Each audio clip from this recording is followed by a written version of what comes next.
accessible at all times. Access to controlled areas is limited to properly accredited personnel. ID sharing or unauthorized entry will result in loss of IMC privileges. For smooth operations, we ask everyone to uphold press working areas. Press working areas are not allowed. Please respect shared workspaces and avoid obstructing technical setups. Before we proceed, a few housekeeping reminders. Please familiarize yourselves with the location of restrooms, lounges, and other support facilities within the venue. Morning and afternoon snacks, lunch, and dinner will be served at a... I'm proud to introduce Her Excellency Maria Theresa P. Lazaro, Secretary of Foreign Affairs of the Republic of the Philippines.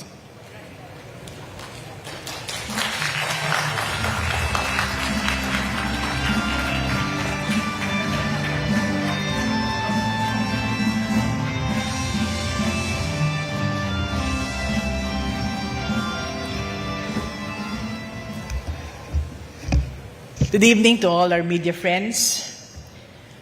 Over the past 4 days, Manila has served as the center of ASEAN diplomacy as I chaired the 59th ASEAN Foreign Ministers Meeting and related meetings.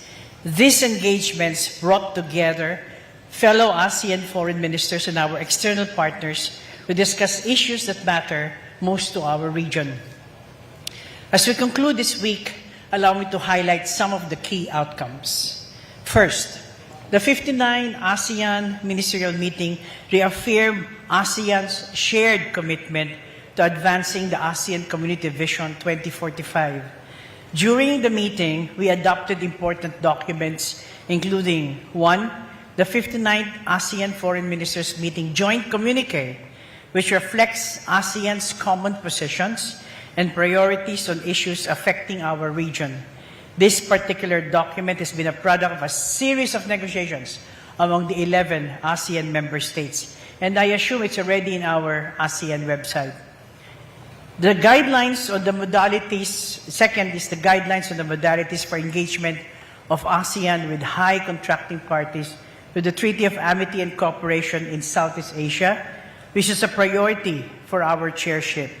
These guidelines establish a framework enabling high contracting parties to engage more deeply with ASEAN, particularly those without formal partnership arrangements with ASEAN, and provide new avenues for practical cooperation in support of ASEAN community building. And the ASEAN Foreign Minister Statement on the evolving situation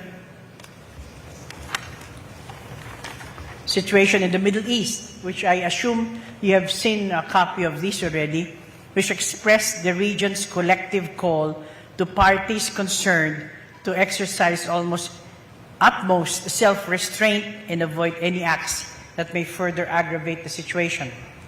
The ministers also agreed to confer sectoral dialogue partner status to Germany and Qatar in recognition of their enduring partnership to ASEAN.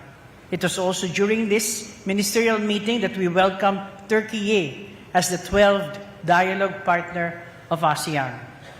During the extended informal consultation on the discussion, or rather on the implementation of the 5-point consensus, I had candid and focused discussions on ASEAN's current engagement with Myanmar. Building from our informal discussions in Bangkok last week, we discussed how ASEAN could assess measurable progress in Myanmar, including the prospect for a multi-year, long-term special envoy in all of these discussions. ASEAN member states reaffirmed that the 5-point consensus remains to be a primary reference of ASEAN in addressing the crisis. Second, ASEAN's engagement with our external partners reaffirmed the strength and breadth of our external relations. Through the post-ministerial conference with our 11 dialogue partners, ASEAN reviewed the progress of the comprehensive strategic partnerships and discussed ways to further deepen cooperation across a wide range of areas, including maritime cooperation, connectivity, trade and investment, digital transformation, transnational crimes, cybersecurity, energy, food security, disaster management, climate action, and people-to-people exchanges. ASEAN also convened trilateral meetings with Turkey, Norway, Switzerland, and Brazil, reflecting the growing interest of our partners in working more closely with ASEAN and contribute to regional peace, stability, and sustainable development. Third, ASEAN continued to demonstrate the relevance of ASEAN-led mechanisms in addressing regional and global challenges. Earlier today, we convened the ASEAN +3 Foreign Ministers Meeting, which reaffirmed the importance of solidarity and practical cooperation amid growing global uncertainties. The meeting, which brought together ASEAN member states and the +3 countries, namely China, Japan, and Korea, discussed recent updates on the ASEAN +3 Cooperation Work Plan 2023-2027, which serves as a guide for our continued community building in the region. We discussed current and proposed potential initiatives to bolster our regional resilience, food and energy security, supply chains, and people-centered cooperation in East Asia. I likewise chaired the 33rd ASEAN Regional Forum, where participants exchanged views on regional, political, and security developments. We adopted the Manila Plan of Action 2026 to 2036, which will guide the forum's work over the next decade and announce ASEAN's collective decision to welcome the United Kingdom as the 28th ARF participant. We concluded the AMM-PMCs with the 16th East Asia Summit Foreign Ministers Meeting, or EAS, bringing together ASEAN and 8 EAS participating countries, namely Australia, China, India, Japan, New Zealand, Republic of Korea, Russia, and the United States. We called for stronger practical cooperation amid geopolitical tensions, transnational challenges, and the growing impact of emerging technologies. We have also taken stock of the implementation of the EAS Plan of Action 2024-2028 and advanced preparations for the 21st East Asia Summit in Manila this coming November, including proposed leader statement on strengthening regional stability and renewal and combating cyber-enabled fraud and related offenses. Our discussions reaffirm the EAS as the region's premier leaders-led forum for strategic dialogue and cooperation and the platform to translate dialogue into collective action. Taken together, these meetings demonstrate ASEAN's enduring convening power. This word, convening power, has been received. I have been receiving this from many foreign ministers, and its ability to foster dialogue, strengthen partnerships, and build consensus at a time of increasing political uncertainty. While we have accomplished much over the past 4 days, our work under the Philippine chairship continues. Tomorrow, we will commemorate the 50th anniversary of the Treaty of Amity and Cooperation in Southeast Asia. We will welcome 4 new high contracting parties, namely Sweden, Poland, Romania, and Lithuania, as represented by their respective foreign ministers, and convene for the inaugural high-level conference of high contracting parties, the first gathering of its kind since the treaty was signed in 1976. The conference will focus on 3 thematic sessions, namely conflict prevention and preventive diplomacy, maritime security and cooperation, and addressing emerging threats and challenges. The Philippines is honored to lead this important milestone as ASEAN chair and committed to sustaining the momentum of our chairship. Thank you, and I now would like to answer some questions. But prior to that, I just want to tell you that I think Manila, in the past 4 days, has become a venue for the powers to meet and to talk to each other. I'm sure you have heard of the meetings between Secretary Rubio and Foreign Minister Wang Yi, Secretary Rubio and Minister Lavrov. Actually, me alone, I have about 38 bilateral meetings. And for the whole foreign ministers, I heard it's about 120 bilateral meetings.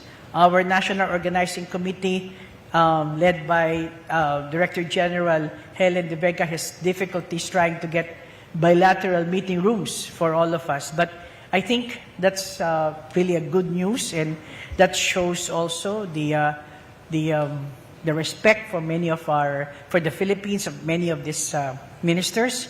And if you scour the news all over the world, Manila is in the headline. Thank you very much. I'm ready to answer some questions. Thank you very much, Secretary Lazaro. I will now call those who have questions. Yes, please. Good evening, Madam Secretary. I'd like to take advantage of the 2 questions we're allowed to ask. Ron of Kyodo News. About Myanmar, I'd like to ask about the prospects of its return to ASEAN official meetings. Are we seeing it later this year or under Singapore's chairship next year or Thailand? I'm sorry, can you ask the last part of your question? The prospects for Myanmar returning to the ASEAN official meetings. I guess right now I can say it's still far off. At this point of time, it's still the 5-point consensus that is still being the foundational document that we are looking at. During the discussions with the foreign minister of Myanmar, there had been a lot of questions on their compliance with the 5-point consensus. So there's still, it may not happen yet, but let's see how the compliance that they can give. But ASEAN is patient. ASEAN is still looking for whatever they can give. Of course, we had also meetings with ethnic armed organizations, which I think the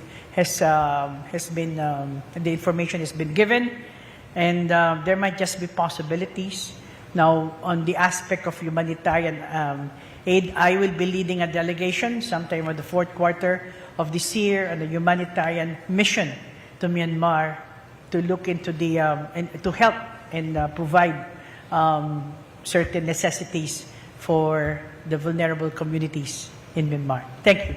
My second question, ma'am, is about the maritime security and cooperation, which you mentioned in your opening statement of the ARF as one of the things you want to focus on.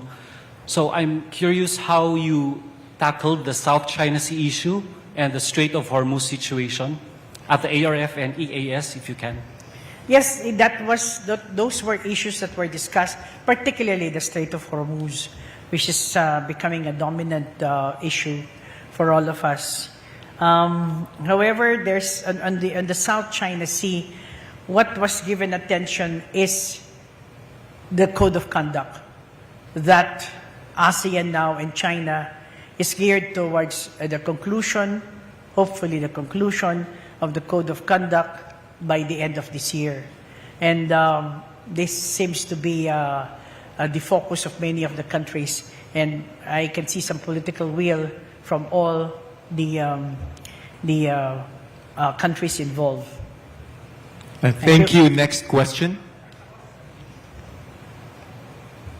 Good evening, Secretary Lazaro. My name is Lang Wai from CNA. Thailand has brought up Daw Aung San Suu Kyi's name as part of an indicator to measure the army's progress. My first question is, how can ASEAN prevent Ms. Aung San Suu Kyi from being a political bargaining chip? And second, would you consider getting access to Aung San Suu Kyi as a demonstrable progress? And what next step would that take us? Thank you. Well, first of all, to answer your question about what Thailand asked, I think you should ask the Foreign Minister of Siasat, because he's been making those statements. However, to your question, if ASSK or Daw Aung San Suu Kyi can be some kind of an element, perhaps, but what is still important for us is the 5-point consensus. Again, those 4 points that has been discussed. Thank you. Yeah, next one. Hi, Secretary. And then Good you. evening. My first question is, could you expound more on what the significant progresses are in the ongoing negotiations of the Code of Conduct, given that we are looking forward to its conclusion by the end of the year? Well, I can only say that I think you know the milestones already. The scope, the geographical scope, whether it's legally binding or not, terms of reference, as well as the connection between the Declaration of Conduct and the Code of Conduct. But I think if you look at if we see it from our point of view, it's the progress being made. The terms of reference is very important because still the definition of, let's say, self-restraint. Now there's been some kind of consensus, a growing consensus, and that's for us a good progress. And I think eventually, with the political will of many of our ASEAN friends, including China, we'll see. I think that you know very well that we have monthly meetings. These negotiations have not been done this way. Since the start of January, there have been monthly meetings of the negotiators, and this is now part of the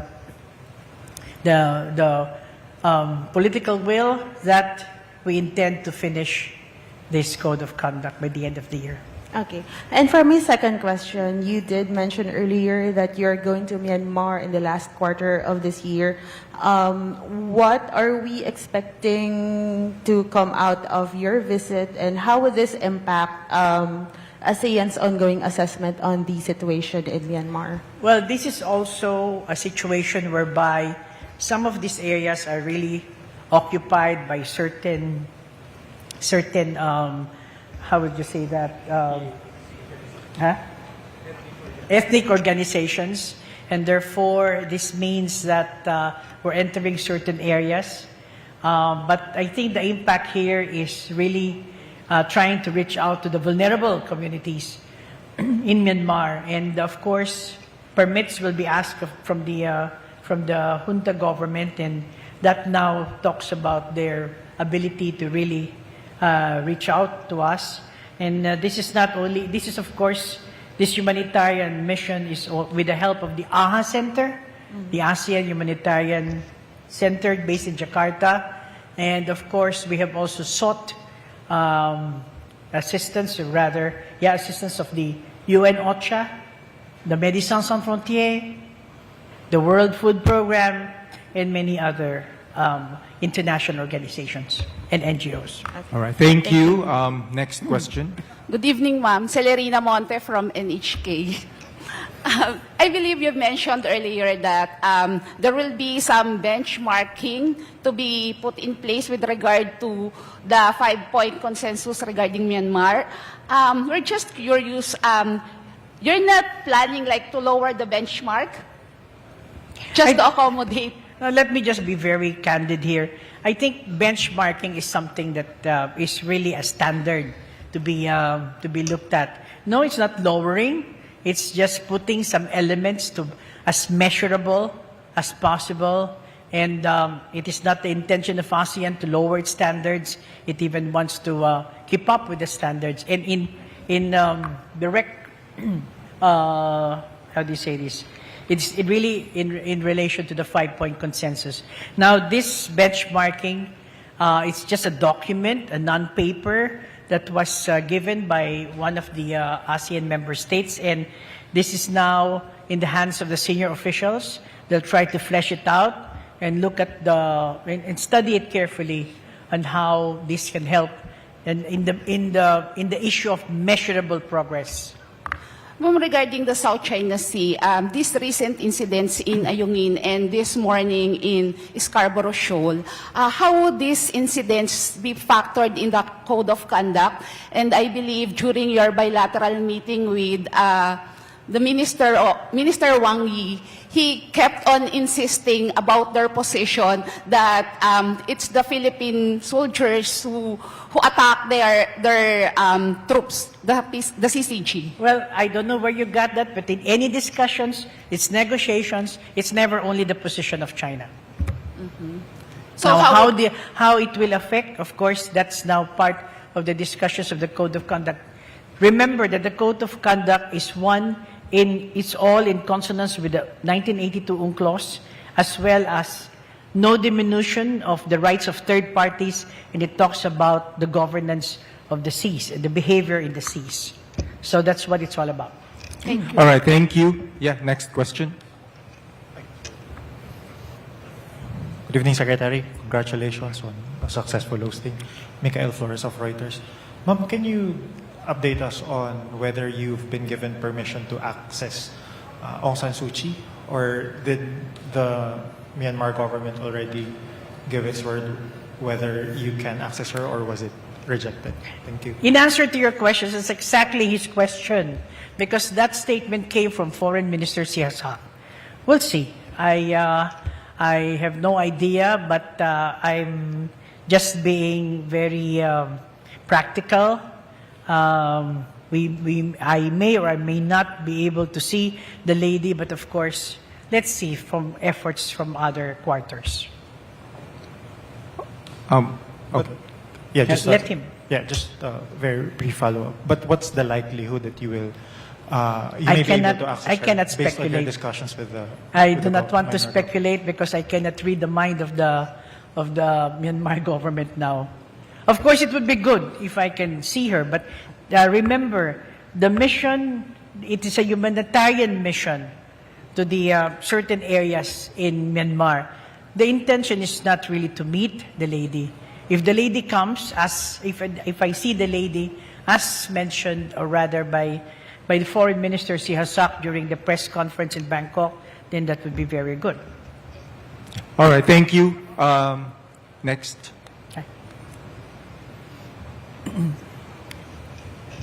Hello, Secretary. Mara from the Straits Hi, Times. Mara. Ma'am, going back to the Code of Conduct, are you concerned, ma'am, that different interpretations of arrangement in a disputed waterway, like the provisional understanding that we have on Ayungin Shoal with China, could create confusion or precedence in the negotiations for the COC? And I say that because maybe about an hour ago, the DOF said that you felt that you had to correct mischaracterization of that provisional understanding.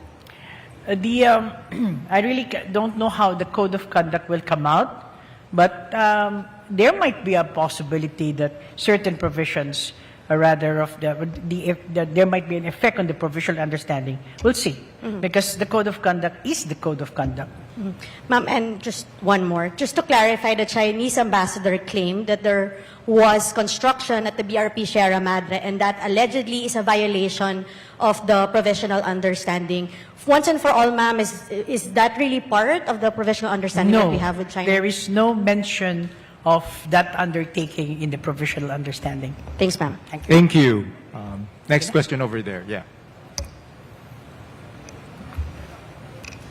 Hi, ma'am. Pam from AFP.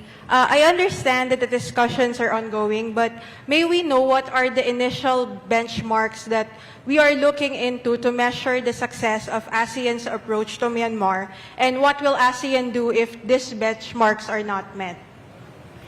Just to answer the last question, if the benchmarks are not met, then there is failure to comply with the 5-point consensus.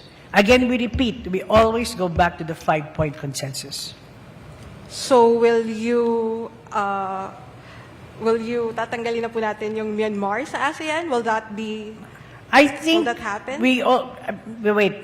First of all, it's highly speculative. I don't know what will happen. Let's just wait for the senior officials. Ask me this question in November. Okay. Well, for my second question, how many ASEAN members are against inviting Myanmar's president in November versus those who are in support of inviting Sorry, him? can you say that again? How many ASEAN members are against inviting Myanmar's president in November versus those who are in support of inviting him? There's no number, because the issue here is, have they complied with the 5-point consensus?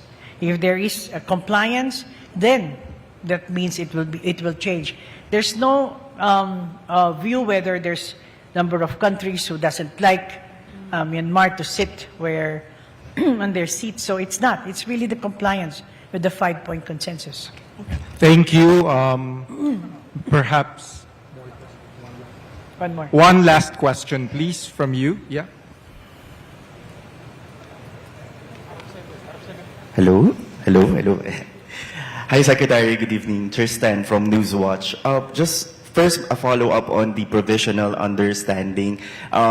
Is it under review, or will the Philippines and China continue to abide with that understanding? We had no discussion on the provisional understanding. Okay. On the statement of ASEAN in the Middle East conflict, the regional bloc expressed concerns over what is happening in the Middle East.